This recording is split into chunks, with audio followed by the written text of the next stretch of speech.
Welcome back, blade enthusiast.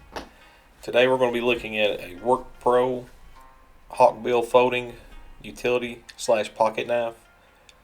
I got this knife off Amazon haul. I think I paid $7.99 for it, which is a great deal. Unfortunately, it is currently unavailable. However, I've been carrying this knife to work, like around the house and things, and then also to work as well. It's been a great little carry knife. Has really good operation. It's light for its size, to be honest. And I'm a fan of Hawkbills. That's what my grandpa always carried, and so I used to carry one, then got away from it, and then I'm starting to carry this one quite a bit more. I do like it just because of the shape of the blade and stuff, and the nature of the cuts you can do and things you can work on. But got a really good clip. It's tight, straight out of the box. It did come with quite a bit of lubrication on the blade. As you can see here, it's 7.3 inches long overall, and it's got like a 3-inch blade, 4-inch closed.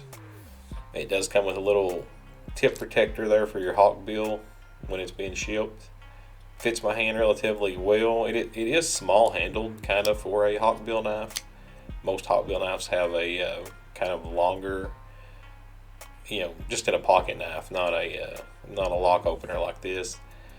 But it doesn't have any choils on the blade. That's one thing I don't like. I am a raised choils kind of guy. I like to have my thumb sitting on something.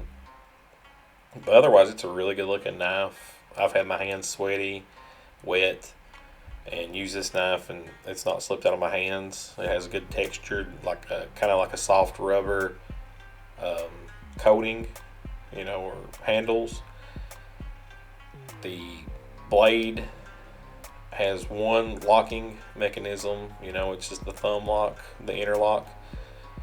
It does have the bar in the middle that isn't through screws. I'm always against that, but this one seems pretty sturdy so far. How long will it last? I'm not sure, but I'm going to keep carrying it and see what happens. As you can see here from some of my cuts, if I hit pretty close to where that Hawkbill is, where it first begins, it's very sharp there for some reason. But if you don't, it just wants to tear. But once it starts cutting, it'll just cut a good smooth cut, which is strange. I don't know. It's like there's one, maybe two little dead spots on the blade that it wants to rip. But once it, if you hit a really sharp spot, or it gets going good through that paper after it tears, it just cuts. So, but I really do like it so far. I've only carried it for like 2 months, and not every day, but most of the time. But I would recommend buying one. It's a good little utility knife. Thanks for watching, guys.